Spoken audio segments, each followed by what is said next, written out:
나무에 잘 오르는 놈은 나무에서 죽고 헤엄 잘 치는 놈은 물에 빠져 죽는다 하였다. 두 손을 비비고 방 안에만 앉아 있으면 이런 죽음이 없을 것이다. 다만 그리하면 인류 사회가 무덤처럼 되어 발전이 없을 것이다. 나무에서 떨어져 죽을지언정 물에 빠져 죽을지언정 안진뱅이로 죽지는 않을 것이다. 단재 신채호 1928년 무진년 용띠에 1월 1일 아침에 일어나 보니 우리 조선 민중은 아무것도 가진 것이 없다. 가진 것이 있다면 오직 고통 그것뿐이다. 나는 무진년을 그 고통을 이겨내는 성년으로 믿는 동시에 우리 조선 민중의 노력을 빌면서 말을 마친다. 산같이 쌓였던 말이 붓을 잡고 보니 물같이 새어버리는 것 같습니다. 형에게 한마디 말을 올리려고 이 붓이 뜁니다. 그러나 억지로 참습니다. 참자니 가슴이 아픕니다마는 말하려니 뼈가 저립니다. 그래서 아픈 가슴을 부둥켜 쥐고 운명이 정한 길로 갑니다. 왼편에도 하나 있고 오른편에도 하나 있어서 가로 놓이고 세로 놓인 것을 나의 눈, 귀라 하고 위에도 둘이 있고 아래에도 둘이 있어 앞으로 들이운 것을 나의 팔, 다리라 하며 벼룩이나 이만 물어도 가려움을 견디지 못하는 것을 나의 살갗이라 한다. 이런 것을 합하여 나의 몸이라 하고 이 몸을 가리켜 나라 하나니 오호라 내가 이리도 희미하며 이같이 작은가. 자기가 확신하는 것이라고 꼭 다 옳은 것이 아니지만 자기는 꼭 옳은 줄로 확신하는 것이라야 세상에 내놓아 알릴 용기가 나는 것이다. 앞으로 이 몸이 나갈 곳이 어디일까요? 참다랑어도 아니요 잉어도 아니니 물속으로 들어가랴. 솔개도 아니고 샘에도 아니니 하늘 위로 올라가랴. 그저 하염없이 눈물이 주르르 흘러내립니다. 생각하건대 오직 남은 목숨을 역사 연구 사업을 계속 진행하고 싶습니다. 과거의 견문을 정리 편수하여 다음 학생들로 하여금 나라의 전통을 잊지 않게 하는데 조금이라도 도움이 될까 합니다. 그러나 책이 없고 자료가 부족하며 돈도 없습니다. 어떤 나라가 망한 나라냐? 전국에 있는 돈을 모두 외국인이 거두어가면 그 나라가 아주 멸망했다고 할 수 있을까? 이것으로는 아주 멸망하리라 할 수 없다. 전국에 있는 수산 물품을 외국인이 모두 빼앗아가면 그 나라가 아주 멸망했다고 할 수 있을까? 이것으로는 아주 멸망하리라 할 수 없다. 전국에 있는 모든 토지를 외국인이 점령하면 그 나라가 멸망했다고 할 수 있을까? 이것으로는 아주 멸망하리라 할 수 없다. 그러면 어떠한 나라를 망국이라고 할 수 있을까? 오직 국민 마음이 모두 외국인에게 팔리면 그제야 망국이라 할 수 있을 것이다. 사람이 천지간에 서고자 한다면 꼭 목적을 확정하여야 한다. 목적이 없으면 이는 물고기나 벌레나 돌이나 나무지 인류가 아니다. 사람이 목적을 선택할 때는 그 정당함, 단순함, 근면함, 장구함이 필요하다.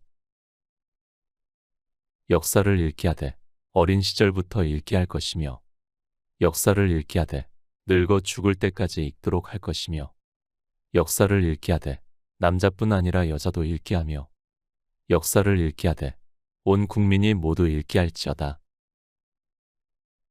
실패한 사람을 비웃고 성공한 사람을 노래하는 것도 어리석은 편견이다. 성공하는 사람은 안진뱅이같이 방 안에서 늙는 사람은 아니다. 그러나 약은 사람이 되어 쉽고 만만한 일만 하여 성공하거늘 이를 위인이라고 부른다. 불에 들면 불과 싸우며 물에 들면 물과 싸우며 맨손으로 범을 잡고 맨몸으로 총탄과 맞서는 인문들은 그 열 중 9은 실패한다. 담과 용기가 커서 남보다 100배 우수하므로 남이 생각도 못하는 일을 하다가 실패자가 된다. 실패한 사람은 100보나 되는 큰 물을 건너뛰다 실패하고 성공한 사람은 한 보밖에 안 되는 물을 건너뛰어 성공하였다. 그런데도 성공한 사람을 노래하고 실패한 사람은 비웃으니 인간 세상이 가소롭다. 소설은 국민의 나침반이다. 이야기를 읽기 쉽고 재미있게 잘 쓰면 글을 잘 모르는 노동자들도 읽지 못할 사람이 없고 또 즐겁게 읽지 않을 사람이 없다. 그러므로 소설이 국민을 강한 길로 인도하면 국민이 강하며 소설이 국민을 약한 길로 인도하면 국민이 약하며, 옳은 길로 인도하면 옳은 국민이 되며, 나쁜 길로 인도하면 나쁜 국민이 된다. 소설 쓰는 사람은 마땅히 스스로 두려워하고 조심해야 할 것이다. 역사란 무엇이냐? 인류 사회야, 와 비하의 투쟁이 시간부터 발전하며 공간부터 확대하는 심적 활동 상태를 기록한 것이다. 세계사라 하면 세계 인류가 그리 되어 온 상태를 기록한 것이며, 조선사라 하면 조선 민족이 그리 되어 온 상태를 기록하는 것이니라. 책이 부패하면 국민이 부패하며, 책이 비열하면 국민이 비열하며, 책이 정신이 없으면 국민을 정신없게 하며, 책이 철학이 없으면 국민도 철학이 없게 된다. 그러니 서적계가 더 분발해야 한다. 세계 어떤 나라를 막론하고 먼저 정신으로 국가가 세워진 뒤에 형식을 갖춘 국가가 세워진다. 곧 정신적인 국가는 형식적인 국가를 탄생시키는 어머니다. 정신적 국가가 망하면 형식적 국가는 망하지 않았더라도 이미 망한 나라며, 정신적 국가가 망하지 않았으면 형식적 국가는 망하였을지라도 그 나라는 아직 망한 나라가 아니다. 역사는 역사를 위하여 역사를 쓰는 것이다. 역사 이외의 딴 목적을 위하여 쓰라는 것이 아니다. 곧 객관적으로 사회가 움직인 상태와 거기서 발생한 사실을 그대로 적는 것이 역사다. 저작자 목적에 따라 그 사실을 좌우하거나 더하거나 바꾸는 것이 아니다. 작은 나는 죽는데 큰 나는 어찌하여 죽지 않는가? 큰 나는 곧 정신이며 사상이며 목적이며 의리다. 이는 막힘이 없는 자유제한하다. 이런 큰 나는 가고자 하면 반드시 가는데, 멀고 가까운 곳이 없이 갈 수 있고, 하고자 하면 반드시 이룰 수 있고, 역사책에 없어도 천만년 이전이나 이후에 없는 때가 없으니 누가 나를 막으며 누가 나에 맞서리오. 이 나라는 나의 나라이니 이 나라가 존재하게 할 자도 나요, 흥하게 할 자도 나다. 이 국민은 나의 국민이니 이 국민을 지킬 자도 나요, 배반할 자도 나다.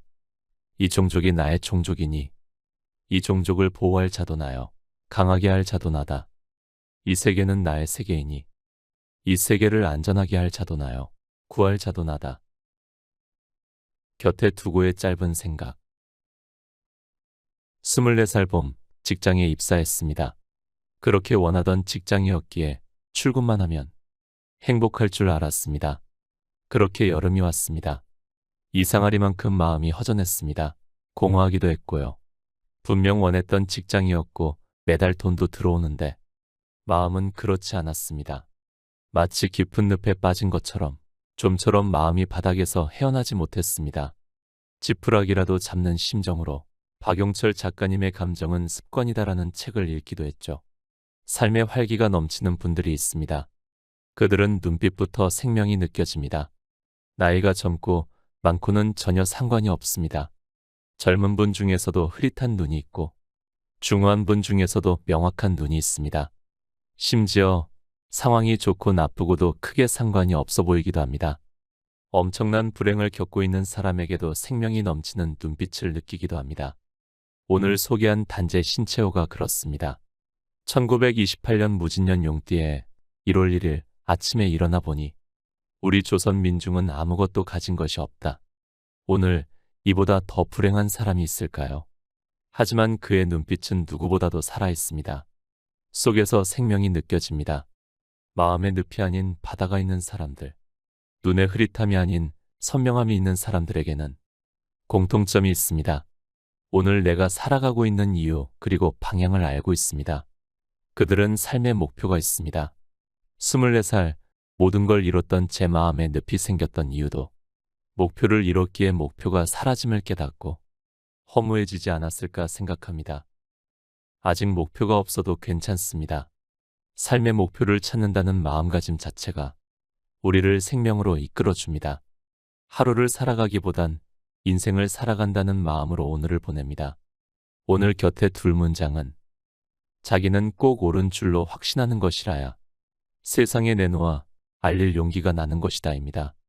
함께 해주셔서 감사합니다. 책 신채호 맑고 몸을 읽고